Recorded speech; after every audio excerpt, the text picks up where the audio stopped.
दोस्तों, आपने perfect setup के बारे में कभी सुना है? चलिए मैं दिखाता हूं। यहां मार्केट का स्ट्रक्चर बुलिश था। नेक्स्ट, प्राइस रिटेस्ट करके बाय साइड का सिग्नल देता है। जहां पावरफुल सपोर्ट है, बुलिश स्ट्रक्चर है, बाय साइड का सिग्नल और इंपॉर्टेंट लेवल भी है। सिर्फ इतना ही नहीं, यहां फिबोनाची का 0.382 का लेवल भी है। इतनी सारी कंफर्मेशन देखने के बाद कोई भी यहां बाय करने का मन बना लेता। दोस्तों, आपने कोई जल्दबाजी नहीं की, आपने कोई रूल ब्रेक नहीं किया। उसके बाद भी सिर्फ 3 कैंडल में ही आपका स्टॉप लॉस हिट हो गया। हमारी क्या गलती थी दोस्तों कि यहां हमारा स्टॉप लॉस हिट हुआ?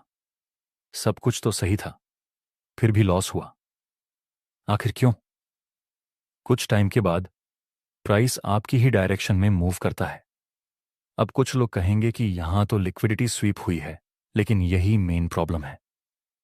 आपने यहां बाय किया था, आपको इस लोकेशन पर पता चलना चाहिए था कि आगे लिक्विडिटी स्वीप होने वाली है।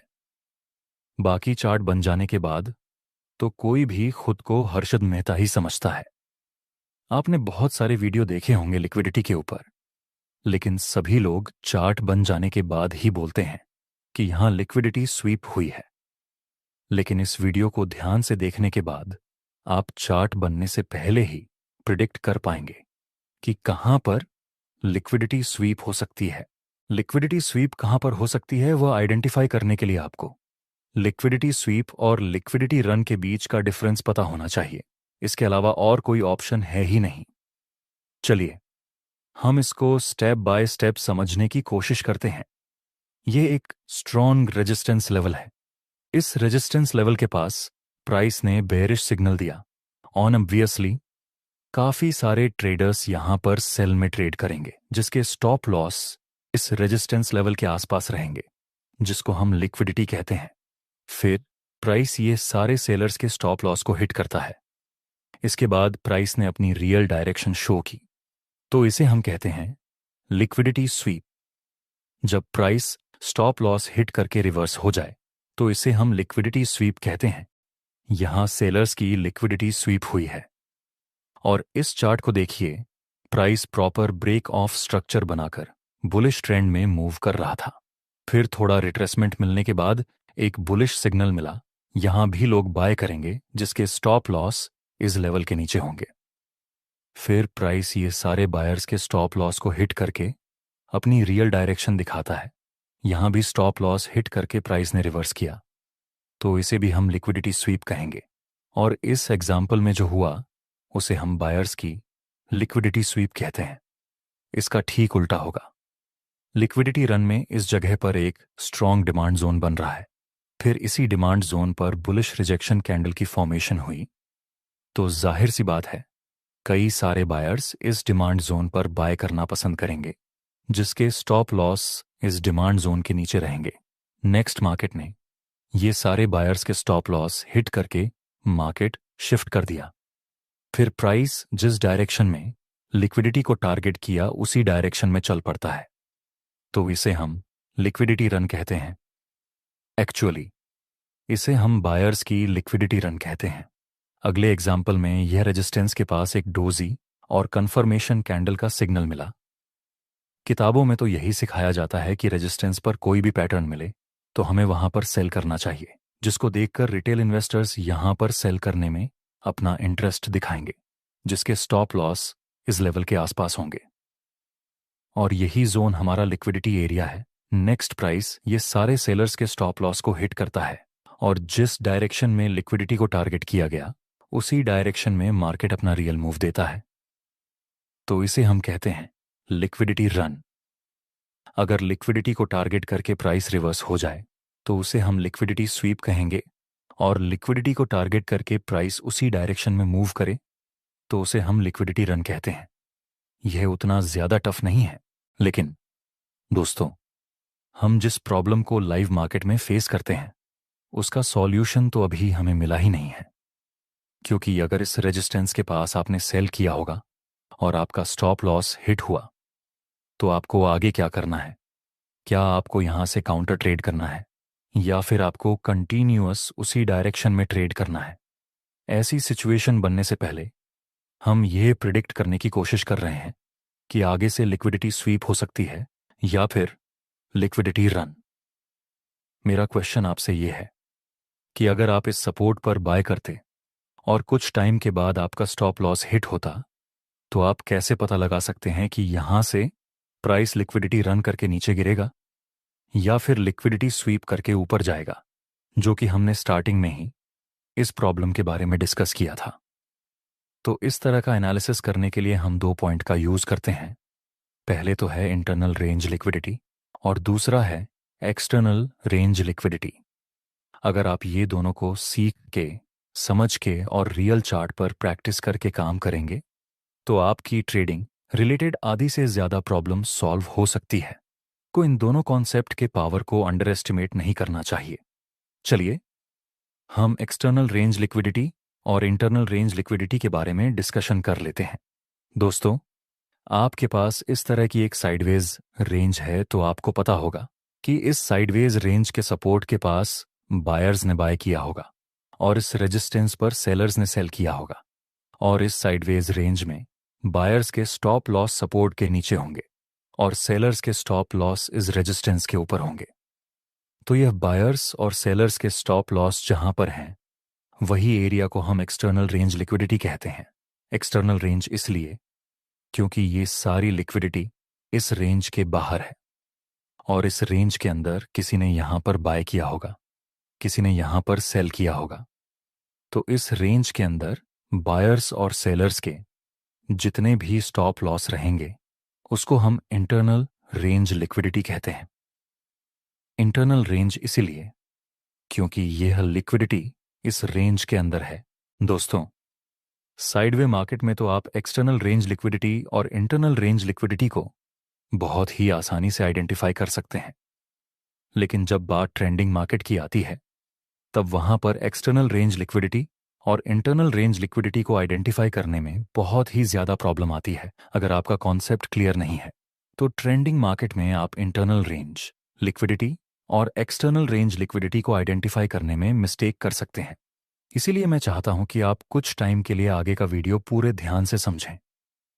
अगर आपके सामने इस तरह का कुछ चार्ट आता और मैं कहता कि यह ट्रेंड कौन सा है, तो आप कहेंगे कि यह डाउन ट्रेंड है, लेकिन एक्चुअल में यह डाउन ट्रेंड नहीं है, यह पुल बैक है।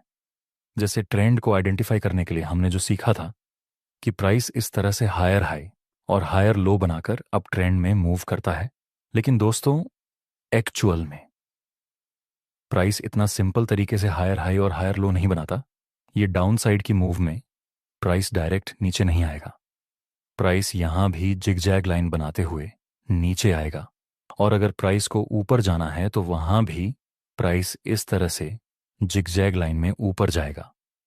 फिर अगर उसको नीचे आना है तो वहां से भी प्राइस जिगजैग लाइन में नीचे आएगा। तो इस तरह से प्राइस मूव करता है। मुझे लगता है कि आपको शायद मेरी बातें समझ में नहीं आई होंगी, तो रियल चार्ट में देखते हैं। मुझे बताइए आपका क्या ख्याल है, ये कौन सा ट्रेंड है? हम देख सकते हैं यहां पर ब्रेक ऑफ स्ट्रक्चर हुआ, यहां पर ब्रेक ऑफ स्ट्रक्चर हुआ। प्राइस एक्शन की लैंग्वेज में यहां पर हायर हाई बना, यहां पर हायर लो बना, यहां पर हायर हाई बना, यहां पर हायर लो, और यहां पर फिर से हायर हाई। तो ये बुलिश ट्रेंड है। लेकिन क्या ये बुलिश ट्रेंड इस तरह से डायरेक्ट 90 डिग्री में बन गया? जवाब है नहीं। अगर हम सिर्फ इतनी मूव को देखें तो ये हायर हाई और ये हायर लो के बीच में भी प्राइस लोअर लो और लोअर हाई बना रहा था। यहां इस हायर हाई और इस हायर लो के बीच में भी प्राइस लोअर लो और लोअर हाई बना रहा था इस हायर लो, और हायर हाई के बीच में भी प्राइस हायर हाई और हायर लो बना रहा था।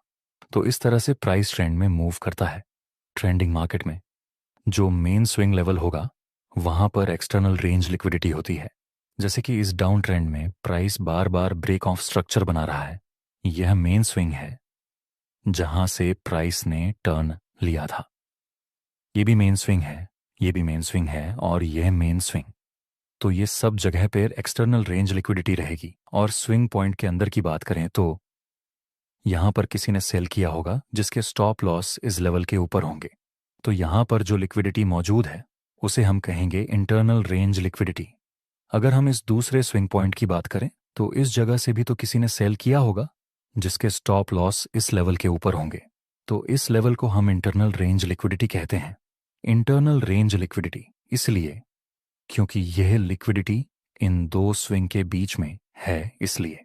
अब हम वह चीज को समझने की कोशिश करते हैं कि कहां पर लिक्विडिटी स्वीप हो सकती है और कहां पर लिक्विडिटी रन हो सकती है।